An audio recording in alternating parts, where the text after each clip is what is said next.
মানুষ নানান ধরনের বাসনা পোষণ করেন। তাদের নানান ইচ্ছে থাকে, অভিলাষা থাকে, নানান কামনা করতে থাকেন, স্বপ্ন দেখেন, প্রার্থনা করেন যেন তা সফল হয়, নিজের সম্পন্নতা কামনা করেন, আর শেষে নিরাশ হয়ে যান কারণ এসব কিছুই পান না। আপনাকে একটা ছোট্ট উদাহরণ দিই। জঙ্গলের রাজা কাকে বলা হয়? সিংহকে। এবার যেহেতু সিংহ বনের রাজা, তাই হরিণ তো তার কাছে এসে এটা বলতে পারে না যে আপনি হলেন বনের রাজা, তাই আপনি আমাকে মেরে ফেলুন, আমাকে খেয়ে ফেলুন আর নিজের ক্ষুধা নিবারণ করুন। এমন তো হয় না। সিংহ যতই বনের রাজা হোক, তাকেও পরিশ্রম অবশ্যই করতে হয়, তবেই তার ক্ষুধা নিবারণ হয়। সেইভাবেই আপনার সমস্ত স্বপ্ন, আপনার সমস্ত ইচ্ছে, আপনার সমস্ত অভিলাষা, সমস্ত আকাঙ্ক্ষা পূরণ হবেই, অবশ্যই হবে, পরিশ্রমের দ্বারা। শুধু ভাবলেই হবে না। তাহলে আপনিও জীবনে পরিশ্রম করুন, নিজের সমস্ত স্বপ্ন পূরণ করুন, আর আমার সাথে ভালোবেসে বলুন, রাধা রাধা।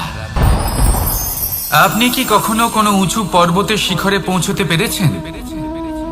যদি পৌঁছে থাকেন বা যদি আপনি কোনো উঁচু পর্বতের শিখরে যান, তাহলে ভালো করে দেখবেন, আপনি যত উঁচুতে অগ্রসর হতে থাকবেন, আস্তে আস্তে সমস্ত বনস্পতি বিলুপ্ত হতে থাকে।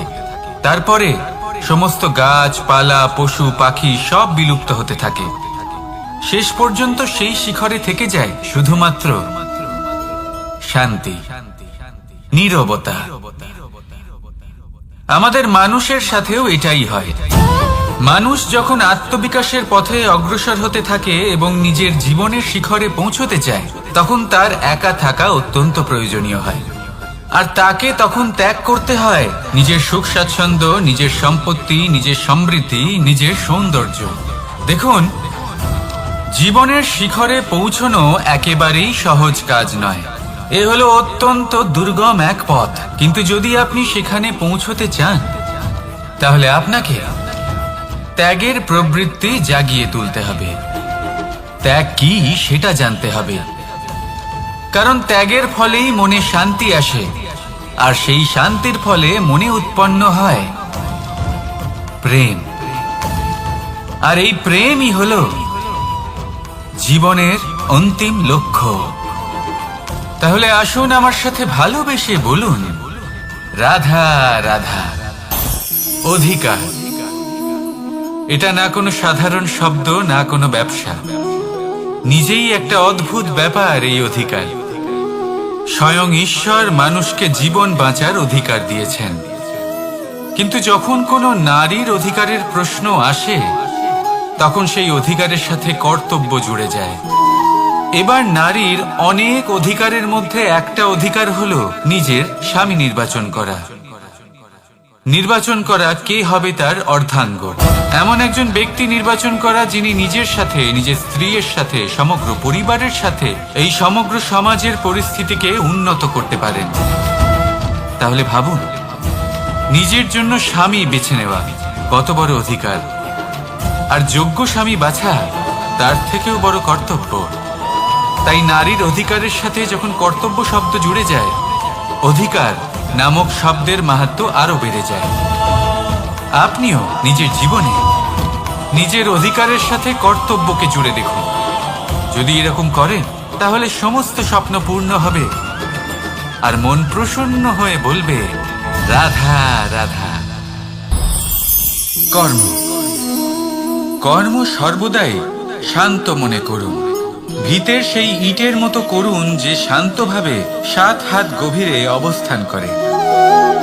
সবার চোখ যায় শিখরের সেই পতাকার দিকে, কিন্তু শিখরে থাকা সেই পতাকা প্রতীক হলো ভিতের মধ্যে থাকা সেই ইটের শক্তির, যে শান্ত মনে নিজের কাজ করে গেছে।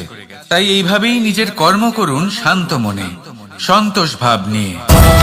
কলরব যা করার তা আপনার সাফল্যকে করতে দিন, কারণ যখন সাফল্যের এই জয় জয়কার চারিদিকে ছড়িয়ে পড়ে, তখন কর্মের এই মৌনতা আরো শক্তিশালী হয়ে ওঠে।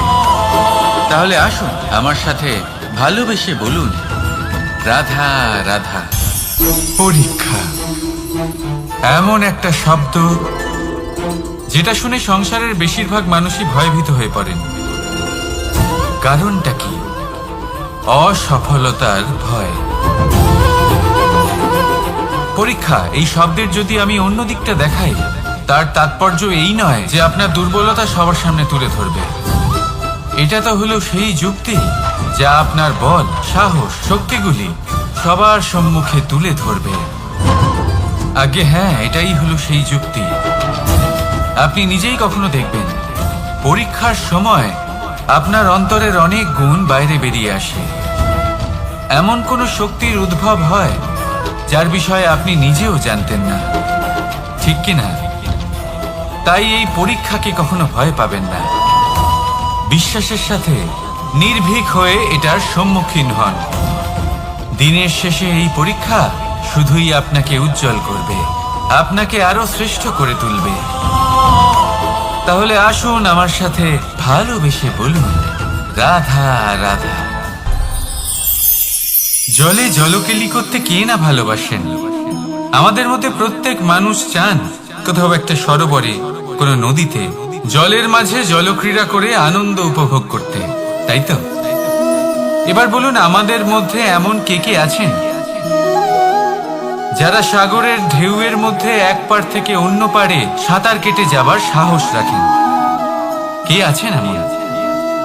এবার এই কাজ তো হলো অত্যন্ত কঠিন। আমরা পার পছন্দ করি, জলকেলি করতে ভালোবাসি, কিন্তু পাড়ের কাছে, সমুদ্রের ঢেউয়ে নয়। কিন্তু একটা কথা মনে রাখবেন, যেই দিন এই পাড়ের কথা ভুলে গিয়ে আমরা সাগরের ঢেউয়ের সাথে লড়াই করার সাহস রাখব, সেই দিনই সাগরের ঢেউয়ের সাথে লড়াই করার শক্তিও আমরা পেয়ে যাব।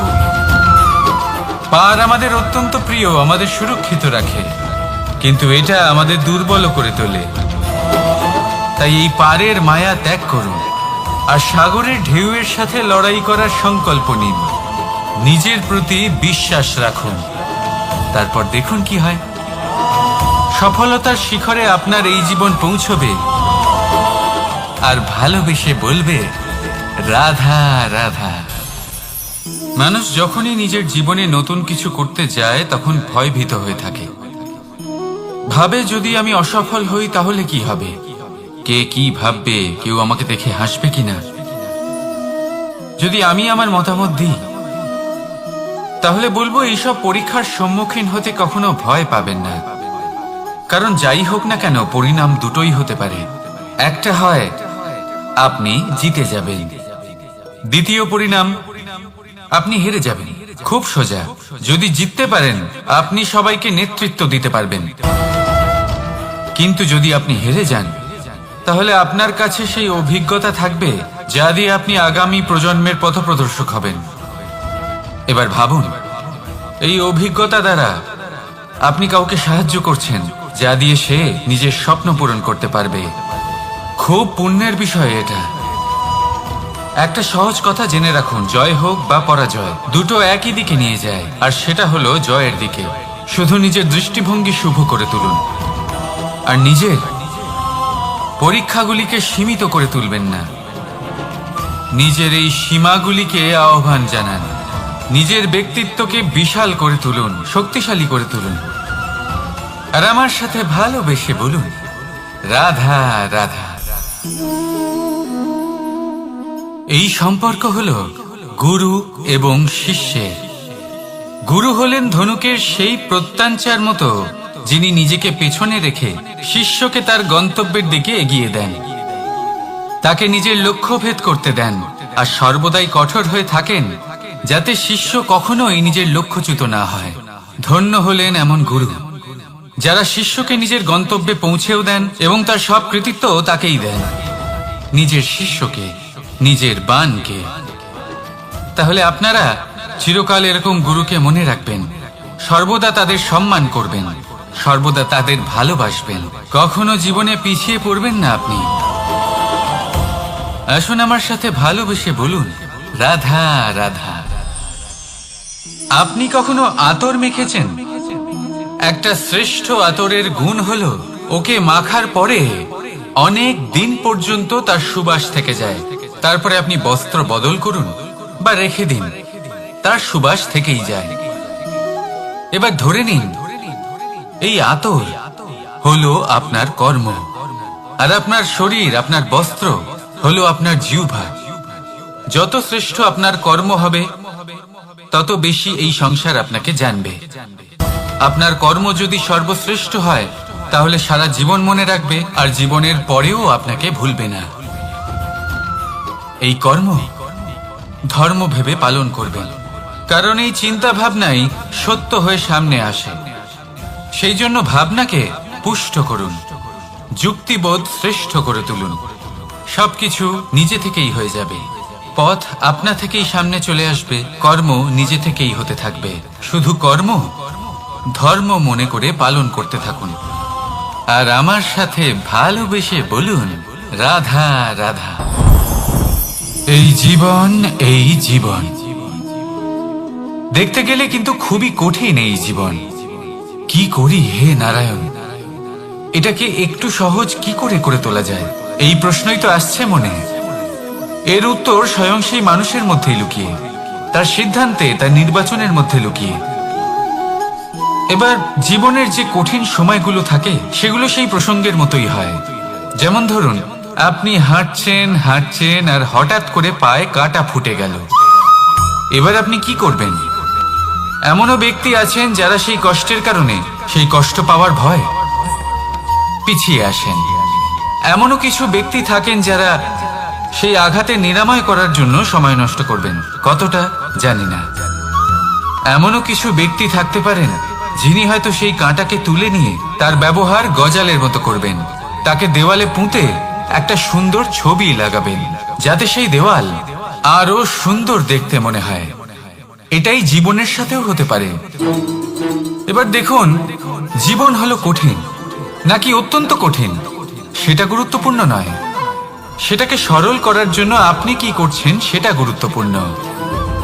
জেনে রাখুন, আমরা সবাই মরণশীল, আমাদের সবার মৃত্যু হবে, প্রত্যেককেই এক না একদিন অবশ্যই মরতে হবে। এবার যখন সেটা হতেই চলেছে, তাহলে ভয় কেন পাবো, চিন্তা কেন করব? দুশ্চিন্তা করলে কি এর সমাধান হয়ে যাবে? কখনোই নয়। যা প্রারব্ধ তা হবেই। তাই জীবন এই কিছুক্ষণ আপনাকে বাঁচার জন্য দিয়েছে, তা বাঁচতে শুরু করে দিন। জীবনে যা পরিস্থিতি আসুক তা ধন্যাত্মক দৃষ্টিভঙ্গি দিয়ে দেখা শুরু করুন। এটা যদি আপনি শিখে নিতে পারেন তাহলে আপনার এই জীবন সুখ ও প্রসন্নতা দ্বারা ভরে উঠবে।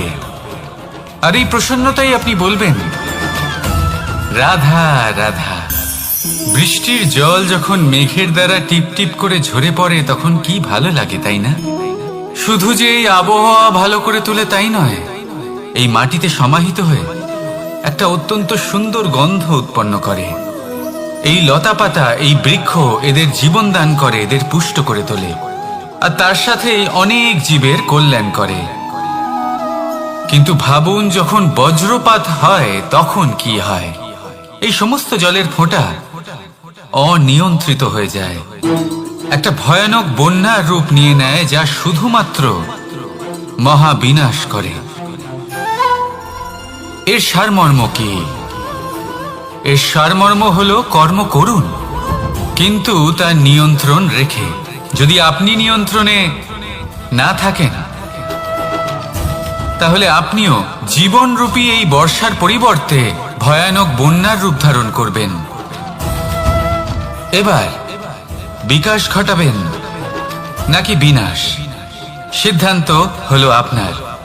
যদি বিকাশ ঘটাতে চান তাহলে নিজের কর্মের সাথে সাথে নিজের মনকেও নিয়ন্ত্রণ করতে শিখুন।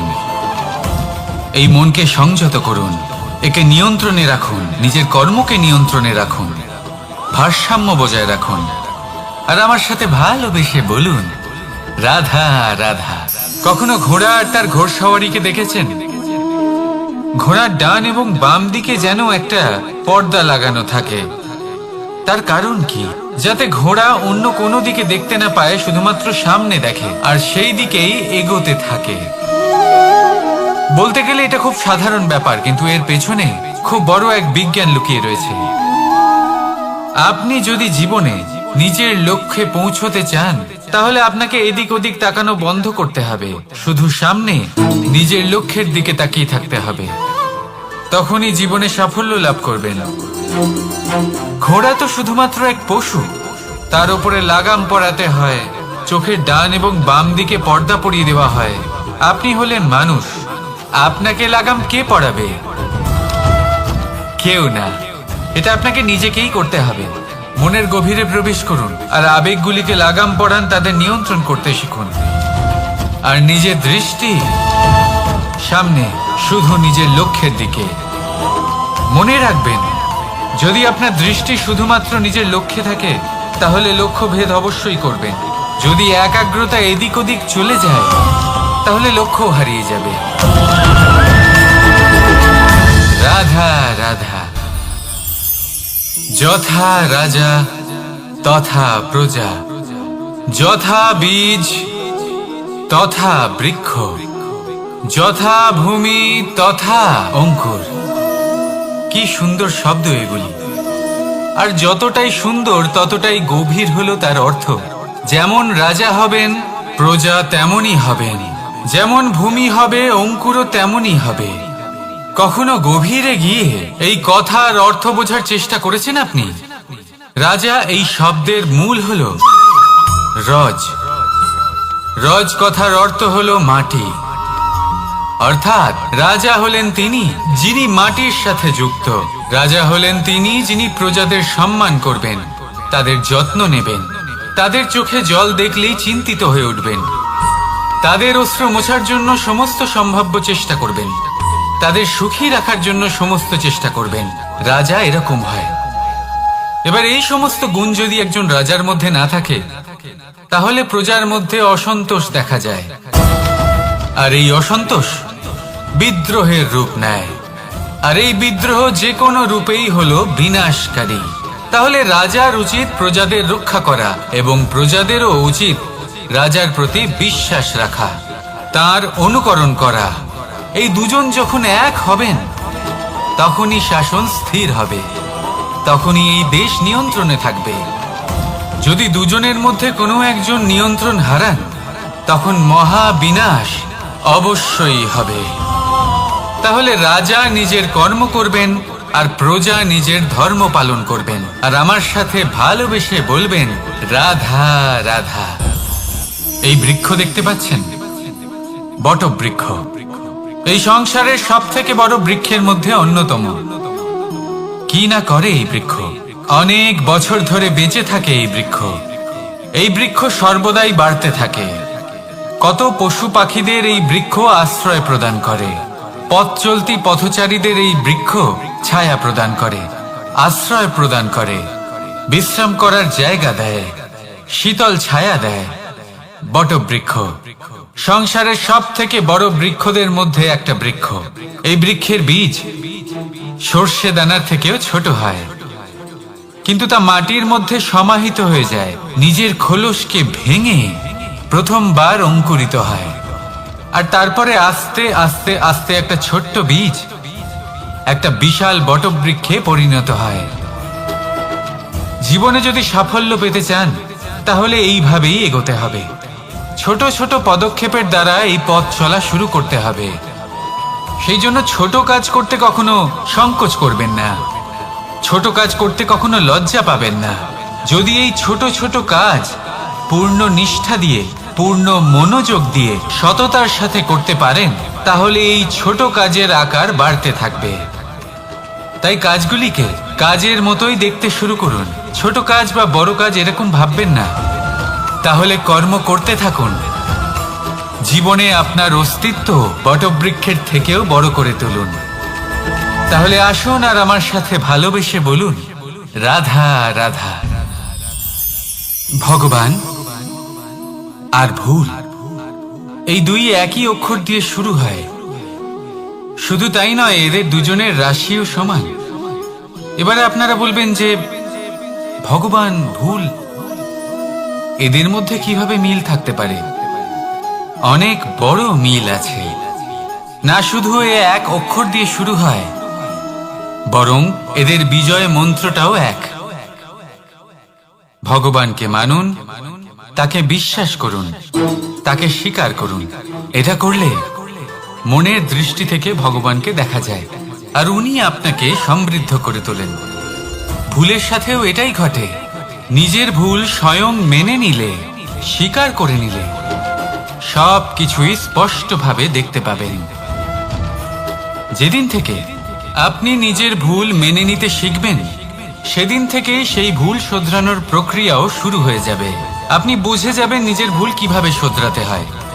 তাই মনে রাখবেন, নিজেকে শ্রেষ্ঠ করে তোলার জন্য নিজের ভুল স্বীকার করা অত্যন্ত প্রয়োজনীয়। এই জীবনে শান্তি আনার জন্য ঈশ্বরকে মেনে নেওয়াও অত্যন্ত প্রয়োজনীয়। সবসময় নিজের গুণ এবং নিজের দোষ মনে রাখবেন। আজীবন সুখী থাকবেন। রাধা রাধা। আমরা সবসময় চাই যে এই সংসার আমাদের জ্ঞানী বলবে, বুদ্ধিমান বলবে, বুঝদার বলবে, কিন্তু মূর্খ মূর্খ যেন কেউ না বলে। মূর্খ শব্দটা আমরা কেউ শুনতে চাই না, দূরে পালাতে থাকি। কিন্তু একটা সত্যি সবার কাছে অজানা, যে মূর্খ হওয়া হলো বুদ্ধিমান হওয়ার দিকে সর্বপ্রথম পদক্ষেপ। আপনি যত খুশি দিগ্গজ জ্ঞানী মানুষদের সাথে আলাপ করুন, যত ইচ্ছে কথা বলুন, যতই জ্ঞানের কথা আলোচনা করুন, অভিজ্ঞতা মূর্খ হবার পরেই পাওয়া যায়, তাই নয় কি? মূর্খ হবার পরে আপনি এটা বুঝতে পারবেন যে কি করা উচিত নয়। জ্ঞানী ব্যক্তি আপনাকে এটা বলবেন যে কি করা উচিত। আর এই সংসারে কি করা উচিত তার থেকেও অনেক বড় জ্ঞান হলো কি করা উচিত নয়। সেই জন্য সব সময় মনে রাখবেন, আপনার করা কিছু ভুল, আপনাকে যদি কেউ মূর্খ বানিয়ে থাকে, ছল চাতুরি করে থাকে, তাহলে কোনো ব্যাপার নয়। এটা শেষ পর্যন্ত আপনাকে আরো বুদ্ধিমান করে তুলবে। এই মুহূর্তে ধন্যাত্মক থাকুন। এই সংসার আপনাকে অবশ্যই জ্ঞানী বলবে। রাধা রাধা। আপনি কি কখনো একজন মালিকে একটা বাগানের যত্ন নিতে দেখেছেন?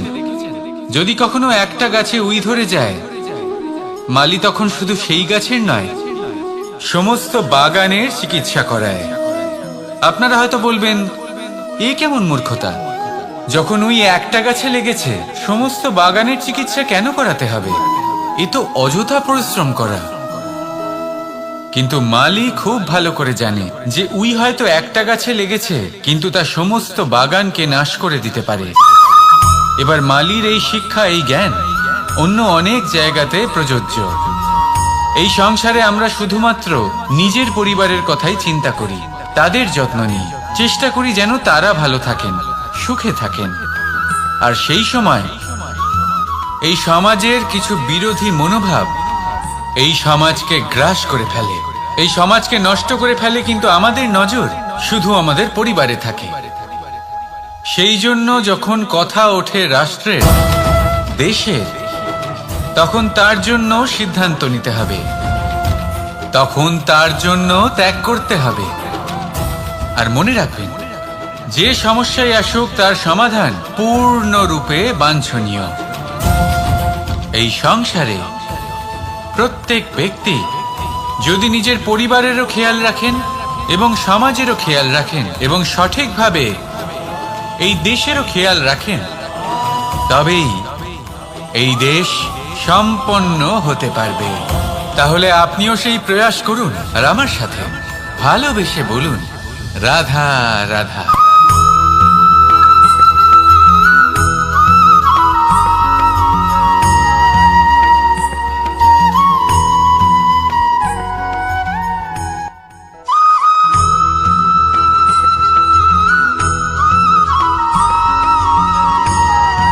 কর্ম এবং ফল। মানুষের স্বভাব হলো এটাই যে তিনি নিজের প্রত্যেক পরিশ্রমের প্রতিফল প্রার্থনা করেন। বেশিরভাগ সময় এই ফলাফলের চিন্তা করতে করতে, কল্পনা করতে করতে উনি কর্ম করতে থাকেন, যে আমি এই কাজটা করলে এই ফল পাবো। সেই সব কল্পনা করতে থাকেন যা না তার হাতে আছে, না আছে অধিকার, আর না আছে নিয়ন্ত্রণ। উনি শুধু নিজের কর্ম করতে পারেন। উনি কি ফল পাবেন তা তার হাতে কখনোই নেই। তাই আপনিও শুধুমাত্র কর্ম করতে থাকুন, ফলের চিন্তা করবেন না। মনে রাখবেন, শিকড় এবং শাখা যেভাবে একে অপরের সাথে জড়িয়ে, সেইভাবেই একে অপরের সাথে জড়িয়ে কর্ম এবং ফল। যেরকম কর্ম আপনি করবেন সেরকম ফল আপনি অবশ্যই পাবেন। তাই এই ফলের আশায় কর্মের সময় কখনোই নষ্ট করবেন না, কারণ যে ব্যক্তি সময় নষ্ট করেন, সময় সেই ব্যক্তিকে অবশ্যই নষ্ট করে দেয়। কর্ম করুন নিঃস্বার্থভাবে, ফলের চিন্তা করবেন না, আর আমার সাথে ভালোবেসে বলুন রাধা রাধা। কর্ম এবং ফল, দেখতে গেলে এই সমস্ত ব্রহ্মাণ্ড এই দুইয়ের মাঝেই স্থির হয়ে আছে। মানুষজন কর্ম করেন ভালো ফল লাভের আশায়, আর ভালো ফল লাভের আশায় উনি এটাই ভুলে যান যে উনি যে কর্ম করছেন তা কি করছেন। আমি বলেছিলাম কর্ম করুন ফলের চিন্তা না করে, কিন্তু কি কর্ম করছেন সেই বিষয়ে ভাবাটাও অত্যন্ত আবশ্যক। নয়তো অনেক সময় আমরা এমন কর্ম করে ফেলি যা না চাইতেও বিষে পরিণত হয়, যা হয়েছে দুঃশাসনের সাথে, দুর্যোধনের সাথে, গুরু দ্রোণের সাথে। একজনের মানসিকতা উচিত ছিল না, একজনের বিবেক উচিত ছিল না, আরেকজন যে পক্ষ নির্বাচন করেছিলেন সেই পক্ষ উচিত ছিল না। আর যা কিছু ওনাদের সাথে হলো, আপনার আমার আমাদের সকলের সাথে তা হতে পারে। আমি বলেছিলাম কর্ম করুন, ফলের চিন্তা করবেন না, কিন্তু এই কর্মের বিষয়ে বিচার করে দেখাটাও ততটাই আবশ্যক। দেখুন, কর্ম করার উচিত প্রক্রিয়া ফলের চিন্তা না করা, কিন্তু যদি আপনার কর্ম শুভ হয় তাহলে তার ফলও নিয়তি আপনাকেই দেবে। সর্বদা কর্ম করার সময় এটা ভাবুন যে আপনার এই কর্ম এই সংসারকে, এই সমাজকে, আপনার পরিবারকে, আপনার আশেপাশের মানুষজনকে কোন দিশায় নিয়ে যাবে। যদি এটা সবার জন্য মঙ্গলময় হয় তাহলে কর্ম করতে থাকুন। আর হ্যাঁ, নিশ্চিত রূপে ফলের চিন্তা করবেন না। আসুন আমার সাথে ভালোবেসে বলুন রাধা রাধা। বটবৃক্ষের বীজ সর্ষের দানার থেকেও ছোট হয়, কিন্তু যখন তা নিজের রূপ ধারণ করে তখন তা বিশাল বৃক্ষের আকার ধারণ করে, যা সহস্র বছর ধরে বেঁচে থাকে, ছায়া প্রদান করে, পাখিদের আশ্রয় প্রদান করে, আর দেয় পথচারীদের বিশ্রাম করার স্থান। কেন? কারণ সেই ছোট বীজ তা মাটির ভেতরে গিয়ে নিজের খোলস ত্যাগ করে। অন্ধকারে থাকে সে, যতই আলো আসুক না কেন, যতই বর্ষা আসুক না কেন, সব সহ্য করে। আর তারপরে একটা চারা গাছ অঙ্কুরিত হয়, তারপর ধীর গতিতে একটা বিশাল বৃক্ষতে পরিণত হয়। দেখুন, জীবনে কঠিন সময় আসে, এই জন্য নয় যে আপনি হার মেনে নেবেন, এই জন্য আসে যাতে আপনি ভবিষ্যৎ নির্মাণের জন্য নিজেকে তৈরি করতে পারেন। যদি কঠিন সময়ে আপনি ওই বীজের মতো দৃঢ় হয়ে থাকতে পারেন, তাহলে আপনিও একদিন সেই বিশাল বৃক্ষের মতো নিজের অস্তিত্ব গড়ে তুলতে পারবেন, যা সহস্র বছর পর্যন্ত মনে রাখা হবে। আসুন আমার সাথে ভালোবেসে বলুন রাধা রাধা। এই ব্রহ্মাণ্ড কত বৃহৎ, তাই না? যার সম্মুখে এই পৃথিবীকেও একটা বিন্দুর মতো মনে হয়।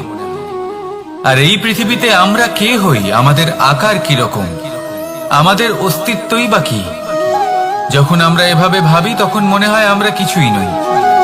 তা আমরা যখন কিছুই নই, তাহলে আমরা এত চিন্তা করি কেন? কি ভেবে ভয় পাই? কাকেই বা এত ভয় পাই? কে আমাদের মারতে পারে আর কেই বা আমাদের জন্ম দেবে? আত্মার আসলে না কখনো জন্ম হয় আর না কখনো মৃত্যু। আত্মা শুধুই শরীর বদল করে। আপনি, আমি, আমরা সকলে এই শরীর নয়, আমরা হলাম আত্মা, যা হলো পরম আত্মার পরম অঙ্গ। সেজন্য মনে রাখবেন, বাইরের কোথাও দেখবেন না, নিজের অন্তরের গভীরে গিয়ে দেখুন, আত্মাকে উপলব্ধি করতে শিখুন। ক্লেশ, ভয়, চিন্তা, এই সব কিছুর থেকে নিজেকে দূরে রাখুন, তাহলেই উপলব্ধি করতে পারবেন পরমাত্মাকে। তাহলে আসুন আমার সাথে ভালোবেসে বলুন রাধা রাধা। পরিবর্তন এই সংসারের শাশ্বত নিয়ম। কোন রাজা নেই যিনি চিরকাল রাজা থাকেন, কোন ধনী ব্যক্তি নেই যিনি চিরকাল ধনী থাকবেন। এই সংসারে সূর্যের স্থান নেওয়ার জন্য চন্দ্রিমার আগমন ঘটে। কোন স্থান যাকে পতিত বলা হয়েছিল সেখানে মহল তৈরি হয়েছে। কোন স্থান যাকে আজ মলিন বলা হয়েছে কাল সেখানে মন্দিরও স্থাপন হতে পারে। কোনো ঋতু চিরকালের জন্য থাকে না, কখনো সময় চিরকাল একরকম থাকে না। আজ যা আপনার কাছে রয়েছে কাল অন্য কারোর ছিল। আজ যে আপনার কাছে রয়েছে কাল তা অন্য কারোর কাছে চলে যাবে। আপনার সাথে কিছু থাকলে তা হলো আপনার কর্ম, কিন্তু সেই কর্মের পরিণামও আপনার নয়। আপনি শুধু কর্ম করুন, বাকি সবকিছুই পরিবর্তনশীল। কিন্তু সেই পরিবর্তনকে দেখে ভয় পাওয়ার প্রয়োজন নেই, তাকে স্বাগত জানান। যদি আপনি হাসি মুখে সেই পরিবর্তনকে স্বাগত জানান, তাহলে এই পরিবর্তনও হাসি মুখে আপনার সাথে থাকবে। আসুন আমার সাথে ভালোবেসে বলুন, রাধা রাধা। সঞ্চয়। মানুষের যখন থেকে বোধ বুদ্ধি হয় সঞ্চয় করতে আরম্ভ করে দেন। সঞ্চয় করতে থাকেন ভোজনের, সঞ্চয় অর্থের, সঞ্চয় শক্তির। নিজের জন্য করেন, নিজের পরিবারের জন্য করেন, নিজের স্ত্রীর জন্য করেন, সন্তানের জন্য করেন, সন্তানের সন্তানের জন্যও সঞ্চয় করেন। সঞ্চয় করার জন্য ওনার কাছে অনেক কারণ রয়েছে, কারণ উনি এটা ভাবেন যে এই সঞ্চিত শক্তির জন্য কেউ ওনার কোনো ক্ষতি করতে পারবে না। মানুষ ভুলে যান একটা গুরুত্বপূর্ণ কথা, এই সত্য, উনি এই সংসারে খালি হাতেই এসেছিলেন আর এখান থেকে ওনাকে খালি হাতেই যেতে হবে। যা এখানকার তা এখানেই থেকে যাবে। আর যদি কিছু ওনার সাথে যায় তা হলো ওনার কর্ম, আর কিচ্ছু নয়। তাই যদি কিছু অর্জন করতে চান তাহলে শুভ কর্ম অর্জন করুন, আত্মশক্তি অর্জন করুন, কারণ পরলোকে এটাই হবে আপনার সম্পত্তি। তাহলে কি এটা আপনি অর্জন করতে চান না? আসুন আর আমার সাথে ভালোবেসে বলুন, রাধা রাধা। সদিচ্ছা। দেখতে গেলে 3 অক্ষরে তৈরি এই শব্দ, কিন্তু সমস্ত ত্রিলোক তার উপরেই আধারিত।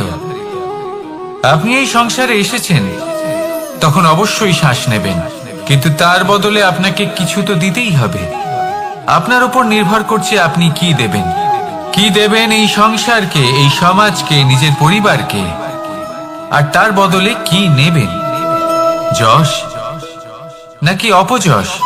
দেখুন, এক ছিল রাবণ, যে কিনা সমুদ্র পার করলো সীতাকে অপহরণ করার জন্য, আর এক ছিলেন রামচন্দ্র, যিনি সমুদ্র পার করেছিলেন, সেতু বানিয়ে গিয়েছিলেন সীতাকে ফিরিয়ে নিয়ে আসার জন্য। দুজনেই সমুদ্র পার করেছিলেন, শুধু পার্থক্য ছিল সদিচ্ছাকে বোঝার, লক্ষ্যের। অনেক মানুষের যাত্রা একরকম হতেই পারে, কিন্তু আনন্দ তখনই লাভ করবেন যখন লক্ষ্য শুভ হবে, মহান হবে। এই লক্ষ্য দিয়ে এই সংসারের কল্যাণ হবে এবং মানুষের সম্মান হবে। যদি আপনার সংকল্প উচিত হয় তাহলে আপনার লক্ষ্য উচিতই হবে, নয়তো শুধুমাত্র বিনাশ হবে। আর উচিত এটাই হবে যে বিনাশের হাত থেকে যেন নিজেকে বাঁচানো যায়, কি বলেন? তাই জীবনে যে লক্ষ্য স্থির করছেন মনে রাখবেন তা যেন শুভ লক্ষ্য হয়। যদি এরকম হয় তাহলে আপনার যাত্রা, আপনার জীবন দুটোই শুভময় হবে। আসুন আর আমার সাথে ভালোবেসে বলুন, রাধা রাধা। সুরক্ষা। এই সুরক্ষা আসলে কি? এটা কি কোনো কবচ নাকি কোনো সীমা? এই সুরক্ষা আসলে অন্য কিছু। আমাদের মাতা পিতা, আমাদের প্রিয়জন, আমাদের বন্ধু, এই সমাজ, আমাদের শুভাকাঙ্ক্ষী, আমাদের আত্মীয়, এনারা সবাই আমাদের জীবনে কোনো না কোনো ভাবে সুরক্ষা দিয়ে থাকেন, একটা কবচ দিয়ে থাকেন কোনো না কোনো রূপে। কিন্তু দেখতে গেলে আমাদের পরাক্রমের পথে, আমাদের বীরত্বের পথে, আমাদের সাহসের পথে এই সুরক্ষাই সব থেকে বড় বাধা হয়ে দাঁড়ায়। একবার ভেবে দেখুন, যদি আপনি কোনো সুরক্ষাই না পান, বা যদি আপনি এই সুরক্ষা ভেঙে বাইরে আসতে পারেন, তাহলে আপনার বীরত্ব চরম সীমায় পৌঁছে যায়। কেন? কারণ তখন আপনি জানেন যে এই সংসারের সম্মুখীন আমাদের নিজেদেরই হতে হবে। আপনি বুঝে যান যে শত্রুর সম্মুখীন এবার নিজের বলের দ্বারা, নিজের পরাক্রমের দ্বারা, নিজের সাহসের দ্বারা করতে হবে। আর তখন আমাদের মনের মধ্যে এই শক্তি জাগ্রত হয়। এই শক্তি অন্তরেই বসবাস করে। শুধু এটা চিনে নিতে হবে, একে জাগ্রত করতে হবে। আর এটা সুরক্ষা ভেঙে যাওয়ার পরেই সম্ভব হয়। আর যারা নিজের শক্তি সম্পর্কে জানেন, যিনি নিজেই জানেন তিনি কতটা শক্তিশালী, তিনি নিজেই নিজের সুরক্ষা কবচ চিরকালের মতো ভেঙে ফেলে দেন, ঠিক কর্ণের মতো। আর তারপরে দেখুন, আপনার পরাজয় হোক বা বিজয়ী হোক না কেন, সেটাই অনেক বড় হয়, সেটাই প্রশস্ত হয়ে থাকে। সেই জন্য ত্যাগ করুন নিজের ভয়কে, নিজের আশেপাশের এই সুরক্ষা চক্রকে ভেঙে ফেলুন। আর সম্মুখীন হন এই সংসারের নিজের শত্রুর সম্মুখীন হন। পরাক্রমের এই অঙ্কুর, তা অঙ্কুরিত হওয়ার জন্য বীজের উপরের এই কবচ, এটা ভেঙে যাওয়া অতি আবশ্যক। আসুন আমার সাথে ভালোবেসে বলুন, রাধা রাধা। যখন আমরা হাঁটতে থাকি আর আমাদের পায়ে কাঁটা বিঁধে যায়, তখন মুখ দিয়ে আহ বেরিয়ে আসে, কান্না চলে আসে, আর অনেক সময় অভিশাপও বেরিয়ে আসে। কিন্তু আমরা কি কখনো এটা এইভাবে দেখেছি, এইভাবে ভেবেছি যে আমরা যে পথে চলেছি সেই পথে কাঁটা বিঁধেছে, নাকি আমরা সেই পথ নির্বাচন করেছি যাতে শুধুই কাঁটা রয়েছে? নাকি আমরা এভাবে ভেবে দেখেছি যে এই কাঁটা আমাদের কষ্ট দিতে এসেছে, নাকি এটা আমরাই বিছিয়ে রেখেছিলাম? সাবধান থাকা উচিত ছিল, কারণ কাঁটা বিঁধলে যন্ত্রণা হবে, চিৎকার করে ফেলতে পারি, মুখ থেকে অভিশাপও বেরিয়ে আসতে পারে। কিন্তু এই অভিশাপ শুধুমাত্র আমাদের তরফ থেকে অভিশাপ হয়, সামনের ব্যক্তিটির ওপরও নির্ভর করে। এবার সেই ব্যক্তি যদি এমন হয় যে ফুল আর কাঁটা এই দুই সমানভাবে গ্রহণ করতে পারে, তার কাছে অভিশাপও বরদানে পরিণত হয়। শেষ পর্যন্ত ব্যাপারটা দাঁড়ায় ভাবনা, চিন্তা, দৃষ্টিভঙ্গির ওপর। কারণ আপনার এই ভাবনাই সত্যি হয়ে সামনে আসে। সেই জন্য এই ভাবনা, চিন্তা, মানসিকতাকে গুরুত্ব সহকারে দেখবেন। এই বিবেচনা নিয়ে বিবেচনা করতে শিখুন। আমার কথার অর্থ হলো যে জীবনে যখন এরকম কিছু একটা ঘটবে, তখন ভেবে দেখুন যে এরকম কেন হলো। আপনি কি এমন কোনো কর্ম করেছিলেন যার কর্মফল এটা?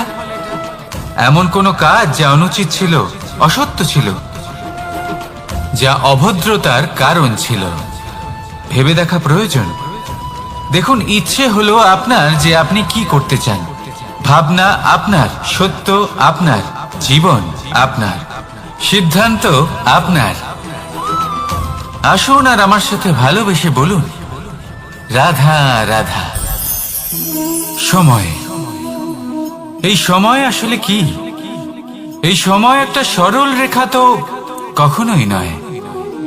সময় হলো একটা চক্র, যেখানে এর আদি সেখানেই হলো এর অন্ত, আর যেখানে তা শেষ হয় সেখান থেকেই তার শুরু হয়। এই সময় একটা অত্যন্ত বিচিত্র চিন্তা, বিচিত্র ভাবনা, একটা বিচিত্র বস্তু যা কেউ বুঝতে পারেন না। এই সময়ের লীলা, এর কোনো প্রমাণ নেই, কোনো জ্ঞান নেই, কোনো পরিমাপ নেই। শুধু এটুকু আমরা জানতে পারি, যেখানে শেষ হবে সেখান থেকে একটা নতুন সূচনাও হবে। যা আজ আপনার কাছে আছে, কাল অন্য কারোর কাছে যাবে, তারপরে তার কাছ থেকেও অন্য কারোর কাছে যাবে, তারপরে তার থেকেও ছিনিয়ে নেওয়া হবে। এই নিয়তির একজনের কাছ থেকে অন্যজনের কাছে আদান প্রদানের এই সময় হলো আপনার সময়। এই সময়ের সদ্ব্যবহার করুন, এই সময়কে বাঁচুন। আপনাকে শুধু এটাই সুনিশ্চিত করতে হবে যে আপনি কোন পক্ষে আছেন। আর সত্যি বলতে কি, আপনার জীবনের পরিণাম নির্ভর করে আপনার নির্বাচনের ওপর। আপনি কোন পক্ষ নির্বাচন করছেন। তাহলে মনে রাখবেন, জীবনে সেই পক্ষই নির্বাচন করবেন যা চয়ন করার পরে আপনি সুখ অনুভব করবেন, আপনি সন্তোষ লাভ করবেন, প্রসন্নতা লাভ করবেন। আর আমি এটাই সুনিশ্চিত করব যে এই পক্ষ যেন শান্তির পক্ষ হয়, এই পক্ষই যেন প্রেমের পক্ষ হয়, তাহলে চিন্তা করবেন না, আর আসুন আমার সাথে ভালোবেসে বলুন রাধা রাধা। দৃষ্টি আর দৃষ্টিভঙ্গি, এই সমগ্র লীলা হলো এই দুইয়ের। বিচিত্র হতে পারে, কিন্তু এটাই সত্যি। এবার আপনাকে একটা উদাহরণ দিয়ে বোঝাই। অনেক সময় আপনি কোনো ব্যক্তিকে এটা বলতে শুনবেন যে আমি আমার নিজের উপরে গর্ব করি, আমি নিজেকে নিয়ে গর্ব করি, আমি খুব ভালোভাবে আমার মা বাবার সেবা করি, ওনাদের আমি সবসময় সুখী রাখি, ওনাদের আমি একটা বাড়ি দিয়েছি, সকল সুখ সুবিধা দিয়েছি, ওনাদের জীবনে প্রত্যেক জিনিস দিয়েছি আর দেব যা তাদের প্রয়োজন। এবার আমাকে বলুন যে আপনি কে হন? আপনি হলেন সেই বীজ যা আপনার মাতা পিতা রোপণ করেছেন। আপনার মা বাবাই আপনাকে এই সংসারে জন্ম দিয়েছেন। এবার এইসব কথার কি তাৎপর্য? এই হলো সেই ব্যক্তির দৃষ্টিভঙ্গি। এবার দেখা যাক এই প্রকৃতি আমাদের কি শেখায়। কখনো কোনো গাছকে দেখবেন, যখন সেই গাছে ফল আসে, সে মালিকে এটা বলে না যে দেখো আমি তোমাকে ফল খেতে দিচ্ছি। সেই বৃক্ষ এটা বলে না যে দেখো আমি তোমায় আহার করতে দিচ্ছি, কারণ ও জানে যে এটা হলো সেই মালির পরিশ্রম, এটা হলো তারই কর্মের ফল, আর এটা তারই পাওয়া উচিত। সে বলে যে তোমার জিনিস তোমাকেই অর্পণ করলাম, এ আমার জিনিস নয়। ও জানে সেই মালির গুরুত্ব আসলে কি। এটা হলো তার দৃষ্টিভঙ্গি। সেই জন্য আপনি জীবনে কোন ব্যক্তির মধ্যে, কোন পশু পাখির মধ্যে, কোন প্রাণীর মধ্যে, কোন পরিস্থিতিতে, কোন আবেগের মুহূর্তে কি দেখতে পাচ্ছেন, সেটা আপনার দৃষ্টিভঙ্গির উপরে নির্ভর করছে। তাই নিজের মনে ধন্যাত্মক ভাব জাগ্রত করুন, শুভ চিন্তা নিয়ে আসুন। এই ভাবনাই সত্য হয়ে সামনে আসবে। এই দৃষ্টিভঙ্গি এমন হয়ে যাবে যে আপনার জীবনে সবকিছুই শুভ হবে। তাহলে আসুন আর আমার সাথে ভালোবেসে বলুন রাধা রাধা। প্রতিশোধ অথবা কাউকে দুঃখ দেওয়ার ভাবনা, যদি এটা আপনার মনে থাকে, তাহলে আপনি নিজের মনেই যন্ত্রণার একটা বিশাল বৃক্ষ রোপণ করছেন, এটা মনে রাখবেন। কারণ কাউকে দুঃখ দেবার এই ভাবনা, এটা হলো সেই বীজ যা আপনার মনেই পতিত হবে, আপনার মনেই অঙ্কুরিত হবে, আর আপনার মনেই একটা বিশাল বৃক্ষরূপে বেড়ে উঠবে।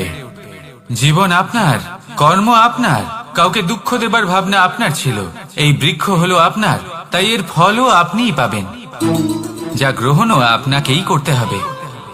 মনে রাখবেন, যে মানুষ এটা ভাবে যে আমি ওকে দুঃখ দেব, ওকে কষ্ট দিতে চাই আমি, সেই মানুষই দুঃখ আর কষ্ট পেয়ে থাকে।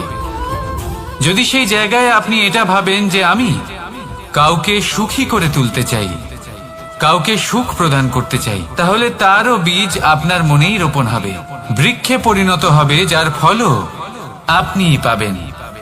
এখানে বিষয়টা হলো শুধু মানসিকতার চিন্তা, যা সত্য হয়ে আপনার সামনে আসে। তাহলে এই মানসিকতা শুভ করুন, সবার জন্য মঙ্গল কামনা করুন। অন্যের মনে আপনার জন্য ভালো চিন্তা থাকুক বা না থাকুক, আপনি সবার জন্য শুভ চিন্তা করে কর্ম করতে থাকুন, তাহলে আপনার সাথেও ভালোই হবে। তাহলে আসুন আর আমার সাথে ভালোবেসে বলুন রাধা রাধা। সুখ আর অভিজ্ঞতা, এই দুই জীবনে একসাথে কখনোই আসে না। মনে রাখবেন, যেখানে সুখ থাকে সেখানে অভিজ্ঞতা থাকে না, আর যখন এই সুখ আমাদের জীবন থেকে দূরে চলে যায়, তখন আমাদের জীবনে আসে এই অভিজ্ঞতা। পরমাত্মা, প্রকৃতি, নিয়তি এই অভিজ্ঞতাকে আমাদের জীবনে পাঠান, যাতে আমরা একটা অত্যন্ত গুরুত্বপূর্ণ শিক্ষা, একটা জ্ঞান প্রাপ্ত করতে পারি। এই অভিজ্ঞতা আমাদের শেখায় যে অতীতে এমন কি হয়েছিল যা আমাদের করা উচিত হয়নি। আমাদের শেখায় ভবিষ্যতে এমন কি আছে যা আমাদের করা উচিত আর কি করা উচিত নয়। দেখতে গেলে এই অভিজ্ঞতা আমাদের সেই শিক্ষা দেয় যার জন্য আমরা সুখের দিকে উচিতভাবে অগ্রসর হতে পারি। সেই জন্য জীবনে যখনই দুঃখ আসবে, দুঃখের এই সময় আসবে, তখন হতাশ হবেন না। বোঝার চেষ্টা করুন এই পরিস্থিতি কেন এসেছে, কি শিক্ষা দিতে এসেছে। যদি আপনি সেই জ্ঞান লাভ করেন, সুখের পথে অগ্রসর হন, তাও উচিত রূপে, তাহলে এই অভিজ্ঞতার উদ্দেশ্য পূরণ হয়ে যায়। তাহলে আসুন আর আমার সাথে ভালোবেসে বলুন, রাধা রাধা। জীবনে শিখরে পৌঁছানোর জন্য মানুষের কি প্রয়োজন হয়ে থাকে? সিঁড়ির। কিন্তু তাও প্রত্যেক মানুষ, প্রত্যেক ব্যক্তি শিখরে পৌঁছতে পারেন না। এর কারণ কি? কারণ একটা হতে পারে যে মানুষ কল্পনা করতে থাকেন কিন্তু সিঁড়ি খুঁজে পান না। কিছু মানুষ খুঁজে নেন কিন্তু তা পেয়ে এতটাই প্রসন্ন হয়ে যান যে তারপর আর কোনো কর্মই করেন না। খুব সোজা ব্যাপার। অনেক মানুষ সিঁড়ি খুঁজে পান না, আর যদি পেয়েও যান তাও যতক্ষণ না তাতে চড়ছেন সেই শিখরে পৌঁছবেন কি করে? যতক্ষণ না আপনি পরিশ্রম করছেন, যতক্ষণ না সেই সিঁড়িতে আপনি চড়ছেন, যতক্ষণ না ক্লান্ত হচ্ছেন, আপনার পায়ে হাঁটুতে ব্যথা না হচ্ছে, ততক্ষণ এই শিখরে পৌঁছানোর সৌভাগ্য লাভ করতে পারবেন না। তাহলে কল্পনার সাথে কর্ম করুন, পরিকল্পনার সাথে পরিশ্রম করুন, সব কিছু পাবেন। আসুন আমার সাথে ভালোবেসে বলুন, রাধা রাধা। সমস্যা, কঠিন সময়, সংকট, বিপদ কার জীবনে নেই? প্রত্যেকের জীবনে আছে। কিন্তু আমাকে একটা কথা বলুন, যদি নৌকায় ঢেউকে ভয় পেতে শুরু করে তাহলে সাগর পার করবে কে? কখনো কোনো ছোট্ট পিঁপড়েকে দেখেছেন যে আকারে হয়তো ছোট হতে পারে কিন্তু বড় শিক্ষা দিয়ে যায়? কিন্তু আমরা শিখি না। এবার দেখুন একটা পিঁপড়েকে যে ভোজনের খোঁজে বাইরে বের হয়, একটা ছোট্ট দানা তুলে নেয়।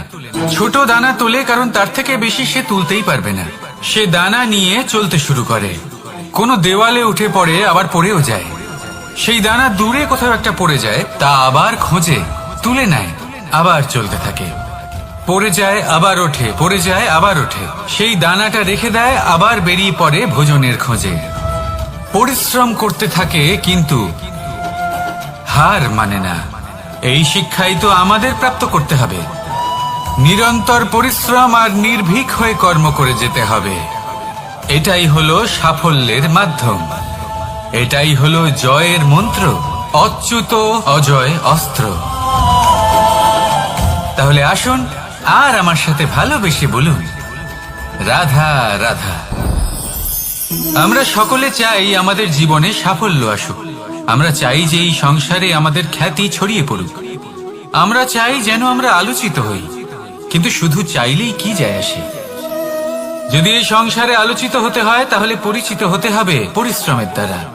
যতক্ষণ না আপনারা পরিশ্রমের সাথে পরিচিত হবেন, সাফল্যের সাথে পরিচিত হবেন না।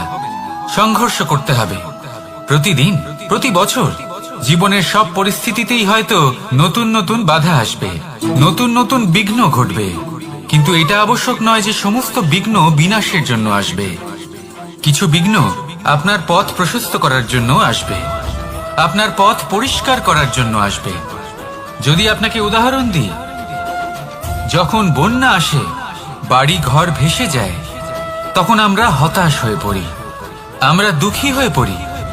কিন্তু সেই বন্যাই আমাদের সেই ধরিত্রীকে এত উর্বর করে তোলে যে সেই উর্বর অংশ কাজে লাগিয়ে আমরা সেরকম আরো 10টা বাড়ি বানাতে পারি। তাহলে ধন্যাত্মক থাকুন আর যে কোনো সংঘর্ষের জন্য প্রস্তুত থাকুন। জীবনে অনেক দূর যেতে পারবেন। তাহলে আসুন আমার সাথে ভালোবেসে বলুন, রাধা রাধা। জীবনে কখনো কখনো আমরা সেই পরিস্থিতিতে ফেসে যাই যখন আমাদের মনে হয় যে আমাদের নতুন কিছু একটা করতে হবে, কিন্তু আমরা করতে পারি না। কারণ কোথাও না কোথাও আমরা রীতির দ্বারা আবদ্ধ, আর আমরা সেই রীতি ভাঙতে চাই না। কেবল একটাই প্রশ্ন আসে মনে, আশেপাশের মানুষ কি বলবে, আশেপাশের মানুষ কি ভাববে। আপনাকে একটা প্রশ্ন করি, কারা এই মানুষজন? আপনার জন্মের সময় এই মানুষজন কোথায় ছিলেন? যখন আপনি কোনো সমস্যায় পড়েন তখন এই মানুষজন কোথায় থাকেন? এগিয়ে এসে কি আপনাকে সাহায্য করেন, নাকি সেই সমস্যার সমাধান আপনি নিজেই করেন? এইসব মানুষজনের চিন্তা ত্যাগ করুন যদি আপনি জীবনে বাঁচতে চান। ভেবে দেখুন জীবনে কি কি শুভ আছে আর কি কি শুভ করতে পারেন। যদি তা স্রোতের বিপরীতে হয় তাহলে সংঘর্ষ করুন, কিন্তু এইসব মানুষজনের কথা ভাববেন না। ভেবে দেখুন জীবনে আপনি কি কি শুভ কাজ করতে পারেন। এটা ভাবুন যে আপনি কখনো এমন কোনো কাজ করে ফেলেননি তো যার জন্য কারোর হৃদয় আহত হয়েছে। শুভর দিকে নিজের চিন্তা কেন্দ্রীভূত করুন, আপনার জীবনে সবকিছু শুভই হবে। তাহলে আসুন আমার সাথে ভালোবেসে বলুন, রাধা রাধা। আজকাল আপনি দেখে থাকবেন যে মা বাবা শুধুমাত্র সন্তানকে ভালোবাসেন তা নয়, তাদের মোহেও জড়িয়ে পড়েন। বিদ্যালয় যখন পাঠান তখন সমস্ত সুযোগ সুবিধা দিয়েই পাঠান, চেষ্টা করেন যে সবসময় যেন সন্তান তাদের চোখের সামনেই থাকে। কিন্তু ভুলে যান এক অত্যন্ত গুরুত্বপূর্ণ কথা, যে সন্তানকে এক নতুন দৃষ্টিভঙ্গি দেওয়াই হলো ওনাদের কর্তব্য। সেই জন্য পুরাতন কালে শিষ্যদের গুরুকুলে পাঠানো হতো, বাড়ির থেকে দূরে। কারণ বাড়ি ছেড়ে যাওয়া এক সন্তানের জন্য, এক শিষ্যের জন্য অত্যন্ত শুভ লক্ষণ হয়। যখন সে বাড়ির থেকে দূরে, গৃহস্থের থেকে দূরে থাকবে, তখন এই সংসারকে সে এক নতুন দৃষ্টিভঙ্গি দিয়ে দেখবে, পরখ করবে, বুঝতে পারবে, আর সবকিছু নিজে থেকেই শিখে যাবে কখন আক্রমণ করতে হয়, কখন পিছু হটতে হয়, কিভাবে এই সংসারের সম্মুখীন হতে হয়। আর এটা আপনার দৃষ্টি ওকে শেখাতে পারবে না, ওর অভিজ্ঞতা ওকে শেখাতে পারবে। তাই মনে রাখবেন, যদি আপনি চান যে আপনার সন্তানের বিকাশ হোক, তাহলে অনেক সময় ওকে নিজের থেকে দূরে নিয়ে যেতে হয়। যদি মোহে আবদ্ধ থাকেন তাহলে ওর বিকাশ কখনোই হবে না।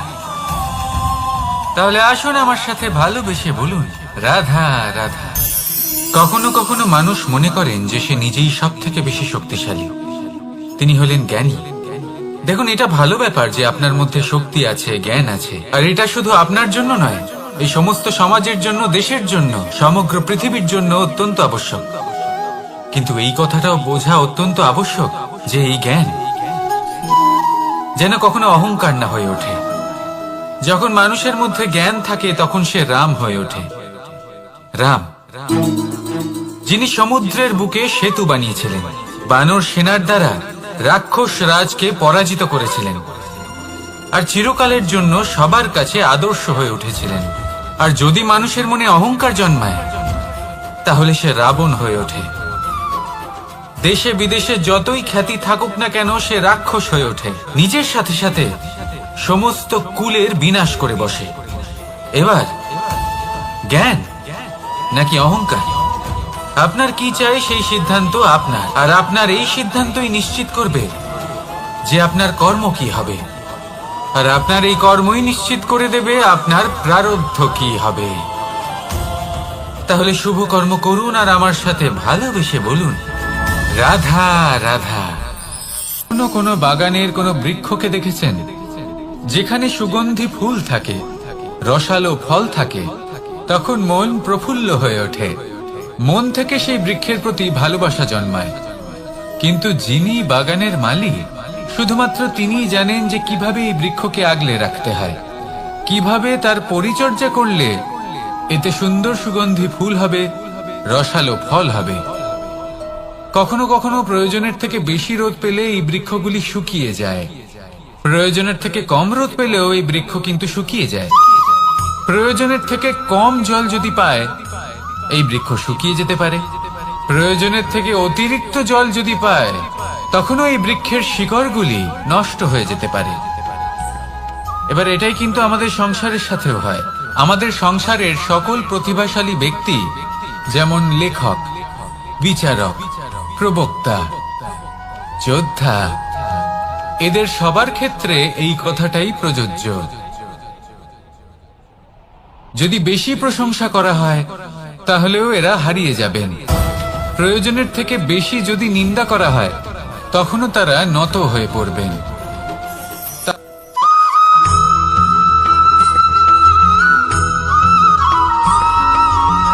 পঞ্চতত্ত্বের মধ্যে দ্বিতীয় তত্ত্ব হল ধরণী, ভূমি, যাকে আমরা ধরণী মাতা বলি।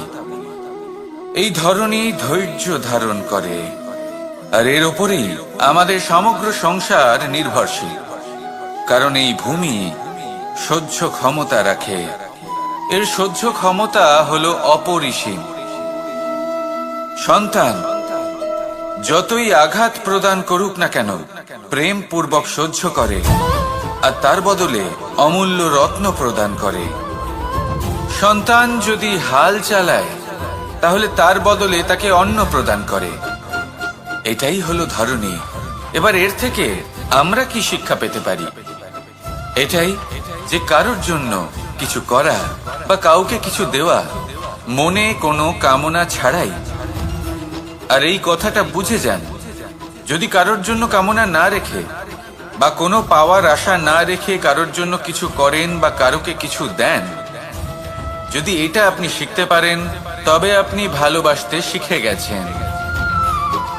আর সেই জন্যই এই ধরিত্রীকে মাতা বলা হয়, কারণ মাতা শুধু উনি নন যিনি গর্ভে সন্তানকে ধারণ করেন, মাতা তো উনিও যিনি জীবন বাঁচতে শেখান, যিনি জীবন বাঁচার উদাহরণ প্রদান করেন। তাহলে ধরনীর থেকে এই নিঃস্বার্থ ভাব শিখুন, নিঃস্বার্থ ভালোবাসা শিখুন, আর এই ভালোবাসার সাথেই বলুন রাধা রাধা।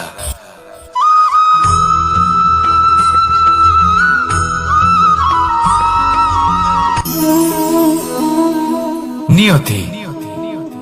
রাধা আমাকে বলে, কৃষ্ণ, যদি তুমি জানো যে নিয়তিতে কি আছে তাহলে তাকে বদলে দাও না কেন?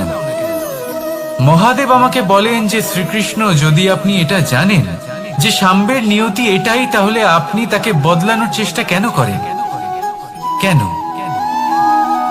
কারণ আমি একজন পিতা, আর পিতার কর্তব্য এটাই, তিনি যেন সম্ভাব্য সব চেষ্টা করেন নিজের সন্তানের মঙ্গলের জন্য। নিয়তি আমি জানি, কিন্তু এটাও আমি জানি যে কর্মের থেকে বড় আর কোনো নিয়তি হতে পারে না। অভিজ্ঞতাও রয়েছে যে কর্মের হাতে নিয়তির এই চক্র বদলে যেতে পারে। তাই জীবনে যদি আপনার কখনো এমন মনে হয় যে এটা তো অসম্ভব, তখনও চেষ্টা করা কখনোই ছাড়বেন না।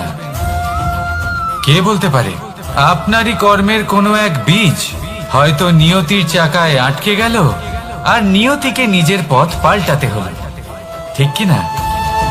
সেই জন্য নিয়তিকে ভাগ্য মেনে নিয়ে চুপ করে বসে থাকবেন না। নিজের নিয়তি স্বয়ং নিজের কর্মের দ্বারা নির্ধারিত করুন, কারণ আপনার এই কর্মের ওপরেই আপনার অধিকার রয়েছে। আর এই অধিকারকে নিয়তি অনেক সময় সম্মানও করে। তাহলে আসুন আর আমার সাথে ভালোবেসে বলুন রাধা রাধা।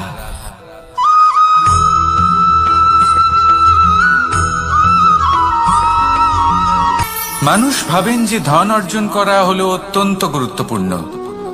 তিনি আজীবন ধন অর্জন করতে থাকেন, ধন অর্জন করার চেষ্টা করতে থাকেন।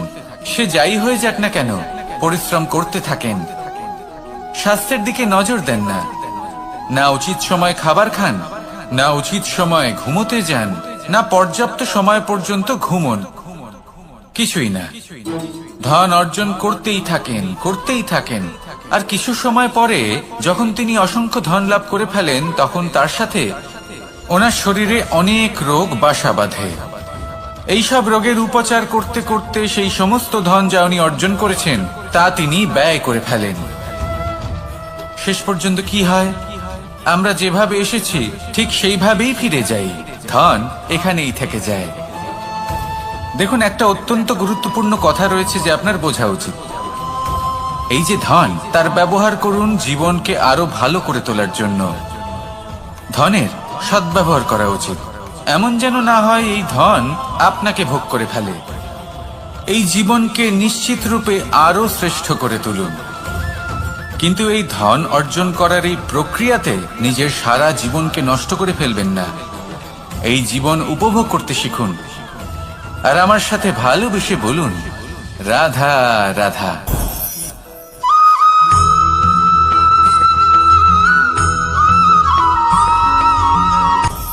আপনি কখনো পর্বতের শিখরে উঠেছেন? আপনি দেখতে পাবেন পর্বতের পদতলে প্রচুর সুন্দর ফুল রয়েছে, সবুজ বনানী রয়েছে। যত আপনি ওপরে উঠতে থাকবেন তত ফুল কমতে থাকবে, সবুজ বনানী কমতে থাকবে। আরো কিছুটা ওপরে উঠলে কাঁটা জাতীয় গাছ দেখতে পাবেন, শুকনো গাছ দেখতে পাবেন। আরো যদি ওপরে ওঠেন তাহলে পাষাণ দেখতে পাবেন। আরো উপরে উঠলে হিমখণ্ড দেখতে পাবেন। এই যে পর্বত, তা মনুষ্য জীবনের সব থেকে উত্তম উদাহরণ।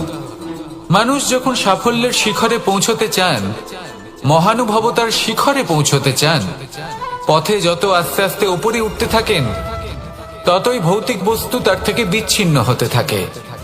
যদি তিনি সেই ভৌতিক বস্তুগুলি ত্যাগ না করতে পারেন, তাহলে কখনোই সেই স্থানে পৌঁছতে পারবেন না। আর মানুষ যদি উচিত ত্যাগ করতে পারেন, পথে অগ্রসর হতে থাকেন, এগোতে থাকেন, তাহলে একদিন না একদিন তিনি মহানুভবতার, জ্ঞানের, সাফল্যের হিমের স্বাদ অবশ্যই লাভ করবেন।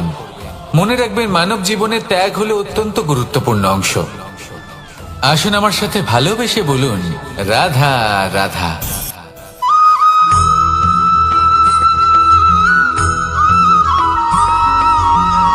কেউ বলে জীবন খুব ক্ষণস্থায়ী, কেউ বলে জীবন হলো একটা সুন্দর স্বপ্নের মতো, আবার কেউ বলবে জীবন হলো এক কঠোর সত্য। কিন্তু জীবন আসলে কি? জীবন হলো আপনারই প্রতিবিম্ব, একটা দর্পণ। অর্থাৎ আপনি জীবনকে সেইভাবেই পাবেন যেরকম আপনি নিজেকে প্রতিপন্ন করবেন। যদি আপনি দর্পণের দিকে তাকিয়ে হাসেন, তাহলে আপনি সামনে হাসি মুখী দেখতে পাবেন। এবার যদি আপনি গম্ভীর হয়ে থাকেন, তাহলে আপনি একজন রুষ্ট ব্যক্তি দেখতে পাবেন। শেষে সবথেকে বেশি গুরুত্বপূর্ণ হলো আপনার চেষ্টা। আপনাকে সবসময় চেষ্টা করতে হবে যাতে আপনি নিজেকে প্রসন্ন এবং ইতিবাচক মনোভাবে রাখেন।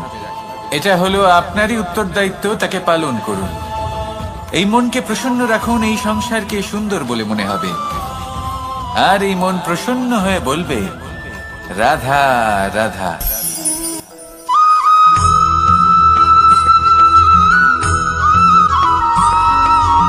আমাদের শরীর প্রকৃতির সর্বশ্রেষ্ঠ রচনা। যে অঙ্গ প্রত্যঙ্গ আমরা লাভ করেছি, প্রত্যেকটির মধ্যে একটি নিজস্ব বার্তা রয়েছে। একটু ভেবে দেখুন, দুটি চোখ দিয়েছে দেখার জন্য, দুটি কান দিয়েছে শোনার জন্য, নাসিকাও আছে দুটি, দুটি হাত দিয়েছে দ্বিগুণ পরিশ্রম করার জন্য। কিন্তু জীব শুধুমাত্র একটি। তার উপরেও তীক্ষ্ণ বলিষ্ঠ দাঁত দিয়েছে তার রক্ষার জন্য। কখনো ভেবে দেখেছেন কেন?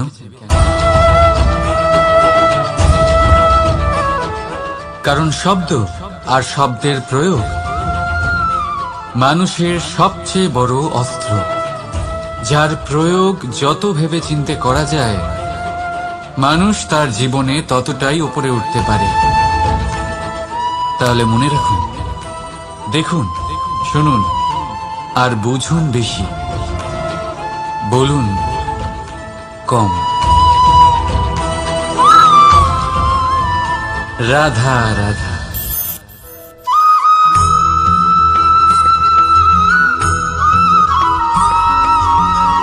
জীবন কিসের উপর নির্ভরশীল? ধনের ওপর? বৈভবের অনুভব যদি আপনি করতে চান, তাহলে তা পাবেন শুধু একতার দ্বারা, সংগঠনের দ্বারা। যদি আপনাকে উদাহরণ দিই, নিজের এই হাতটাকে দেখুন, 5টা আঙুল রয়েছে। কোনো একটা বস্তুকে নিজের একটা আঙুল দ্বারা তুলে ধরার চেষ্টা করে দেখুন, বড়ই কষ্ট হবে। তখন আপনি বুঝতে পারবেন, যখন এই 5টি আঙুল একত্রিত হয়, তখন কোনো কাজ কতটা সহজ হতে পারে। এটাই হলো শক্তি, একতার। সব থেকে ভালো উদাহরণ যদি আপনাকে দিই, তাহলে বাঁশি। এই বাঁশি থেকে অত্যন্ত মধুর সুর নির্গত হয়, যা সবার মন প্রসন্ন করে দেয়। এই কথা সত্যি। কিন্তু এই বাঁশি আমি একটা বা দুটো আঙুল দিয়ে বাজাতে পারবো না। আমাকে প্রত্যেকটা আঙুল ব্যবহার করতেই হবে, তবেই এর থেকে মধুর সুর নির্গত হবে, যা সকলকে প্রসন্ন করবে। ঠিক কিনা? ঠিক এইভাবেই যদি আপনি চান যে আপনার জীবনরূপী বাঁশি থেকেও মধুর সুর নির্গত হোক বা সবার মনকে প্রসন্ন করে তুলুক, তাহলে আপনাকেও জীবনে একতা নিয়ে আসতেই হবে। আপনি একাও কর্ম করতে পারেন, পথ চলতেও পারেন, সামনেও এগোতে পারেন, সাফল্যও লাভ করতে পারেন। কিন্তু যখন সকলে একসাথে এগোবেন, সেই পথে চলবেন, সেই কর্মই করবেন, তখন লক্ষ্যে অবশ্যই পৌঁছবেন, সাফল্য অবশ্যই লাভ করবেন। কিন্তু সেই সাফল্য এবং তার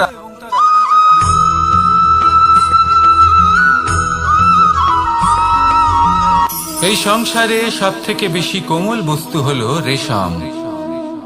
এই রেশম এতটাই কোমল হয় যে এর পুরো একটা থান শুধুমাত্র একটা হাতে ধরা সম্ভব। কখনো ভেবে দেখেছেন এই রেশম কিভাবে হয়? একটি কীট তার লালার দ্বারা উৎপন্ন হয়। এই কীট সেই রেশমকে পাক দিতে থাকে, পাক দিতেই থাকে আর আস্তে আস্তে তার মধ্যেই জড়িয়ে পড়ে। শেষে ওর এই সুন্দর অমূল্য সৃষ্টি রেশমের এই সুতো তার নির্মাণ কার্য পূর্ণ হয়, কিন্তু তাতেই ও নিজে বন্দী হয়ে যায়। নিজেরই মায়াজালের এই বন্দী গৃহে নিজেই ফেঁসে যায়। এবার এই সুতোকে ব্যবহারযোগ্য করে তোলার জন্য এই কীটগুলিকে এই কবচের সাথেই ফুটন্ত জলে ফেলে দেওয়া হয়। এই সংসারে যদি আমাদের স্বপ্ন এই সংসারের দুঃখ হরণ করার জন্য, এই সংসারে সুখ বিতরণ করার জন্য হয়, তবেই আমাদের প্রগতি সম্ভব। যদি আমাদের এই স্বপ্ন শুধুই আমাদের এবং আমাদের স্বার্থ সিদ্ধির জন্য হয়, তাহলে এই স্বপ্ন আমাদের অন্ধ করে দেবে, আমাদের অন্ধকারের পথে নিয়ে যাবে, আর আমরাও সেই কীটের মতো হয়ে যাব। নিজেদেরই মায়াজালে আমরা নিজেই ফেঁসে যাব, আর শেষে আমরা যদি কিছু লাভ করি তা হবে একাকিত্ব, অন্ধকারময় মৃত্যু। তাই স্বপ্ন অবশ্যই দেখুন, কিন্তু এমন ভাবে স্বপ্ন দেখবেন না যে তার এই বন্দিগৃহে আপনি নিজেই ফেঁসে গেলেন। স্বপ্ন দেখুন পরোপকারে।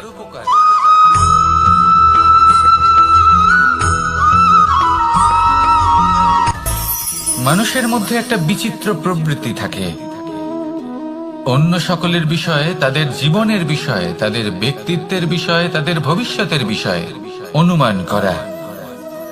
এটা হলো অনুচিত। কারোর অতীতকালকে দেখে লোকে ভবিষ্যৎ বলে দিতে পারেন, বর্তমানকে দেখে ভবিষ্যতের বিষয়ে অনুমান করে ফেলেন।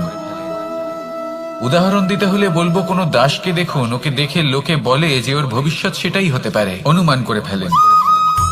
আর এই রাজাকে দেখুন, উনি তো কত সুখী হবেন, উনি তো জগতের সব থেকে অধিক সুখী মানুষ, কত সুখ সুবিধা আছে ওনার কাছে, ধারণা করে ফেলেন। তবে সত্য তো এটাই যে কারোর ব্যক্তিত্বের বিষয়ে, তাদের ভবিষ্যতের বিষয়ে আপনি পূর্ণ সত্য কখনোই বলতে পারবেন না, শুধু অনুমান করতে পারবেন। আর এই অনুমান করে সত্যি কোনো লাভ হয় না, কারণ এই কাল সেটা হলো অত্যন্ত শক্তিশালী। কালো থেকে কালোতর কয়লাকেও হিরেতে পরিণত করতে পারে, অনেক বড় বড় রাজাকেও বিদূষক বানিয়ে ফেলতে পারে এক মুহূর্তেই। তাহলে আপনি অনুমান করে কি লাভ? কি পেলেন অনুমান করে? সেই জন্য কারোর বিষয়ে কোনো অনুমান করবেন না, তার ভবিষ্যতের বিষয়ে অনুমান করতে যাবেন না, কারোর বিষয়ে কোনো ধারণা করে নেবেন না। কিছু করতে হলে ভালোবাসুন, সবার মধ্যে ভালোবাসা ছড়ান, সবার মধ্যে ধন্যাত্মক ভাব ছড়ান। এই মন প্রসন্ন হয়ে বলবে রাধা রাধা।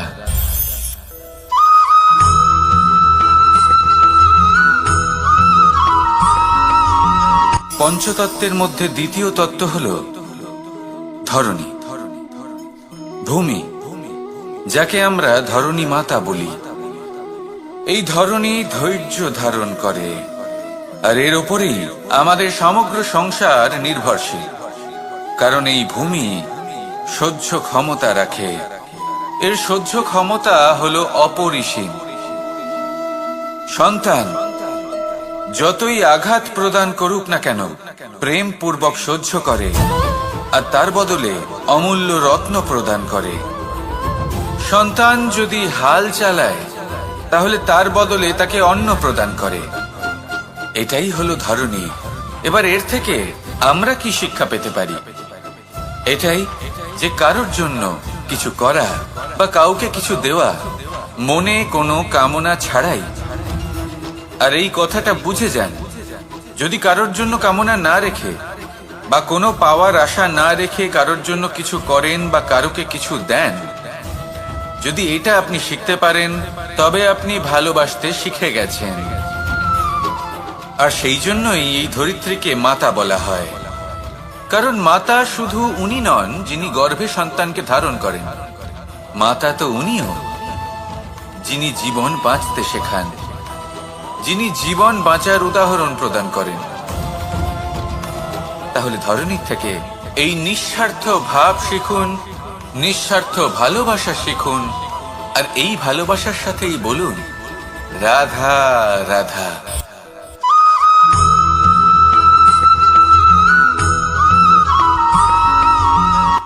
সংসারে আমাদের জীবনে যখন কোনো সুখ বা দুঃখ আসে, তার জন্য আমরা কাউকে না কাউকে অবশ্যই দায়ী করে থাকি, তাই না? এই ব্যক্তি আমাদের সাথে এরকম কাজ করেছেন, তাই আমার সাথে এমন হলো। ওই ব্যক্তি যদি এমনটা না করতেন, তাহলে আজ আমি ওই স্থানে পৌঁছতে পারতাম। সবই আপনার দৃষ্টিভঙ্গির ওপর নির্ভরশীল, আর যদি আপনার দৃষ্টিভঙ্গি এমন হয়, তাহলে তা অনুচিত। সত্যি কথা বলতে এই সংসারে ভিন্ন ভিন্ন ধরনের মানুষ আছে। এটা আপনার উপর নির্ভর করছে কিভাবে তাদের স্বাগত জানাবেন। একবার ভাবুন, আমি আমার দুটো হাত সামনে নিয়ে এলাম, দুটো মুঠো খুলে দিলাম। দুই প্রকারের মানুষ আসবেন, কিছু না কিছু দিয়ে যাবেন। এই মুঠো যদি আমি বন্ধ করে দিই, তাহলে না কেউ আমাকে কিছু দিতে পারবে, না আমার কিছু যাবে আসবে। নিশ্চয়ই বুঝতে পারছেন এই দুই ধরনের ব্যক্তি কারা এবং তারা কি দিয়ে যান। আমি যদি নিজের মুঠো খুলে দিই, তাহলে কিছু ভালো মানুষ আসবেন, আমাকে আনন্দ, সন্তুষ্টি, জ্ঞান প্রদান করে যাবেন, ভালো অভিজ্ঞতা দিয়ে যাবেন। কোনো খারাপ ব্যক্তি যদি আসেন, তাহলে তিনিও খারাপ অভিজ্ঞতা দেবেন, যার থেকে আমি শিক্ষা লাভ করব। এই সব কিছু আমি লাভ করতে পারি। মুঠো যদি বন্ধ করে রাখি, তাহলে আমি কিছুই পাবো না। দেখুন, এই সংসারে প্রত্যেকের জীবনে এইরকম। প্রত্যেকের জীবনে সবকিছুই আছে, ভালো খারাপ দুই মানুষই আছে। ভালো অভিজ্ঞতা আছে, খারাপ অভিজ্ঞতা আছে। নির্ভর করছে আপনার উপর যে আপনি কি করবেন, এনাদের স্বাগত কিভাবে জানাবেন, কার থেকে কি বুঝবেন, কি শিখতে পারবেন, আর কোন দৃষ্টিভঙ্গি নিয়ে অগ্রসর হবেন। এটাই নির্ধারণ করবে যে আপনার জীবন কেমন হবে। আসুন আমার সাথে ভালোবেসে বলুন রাধা রাধা।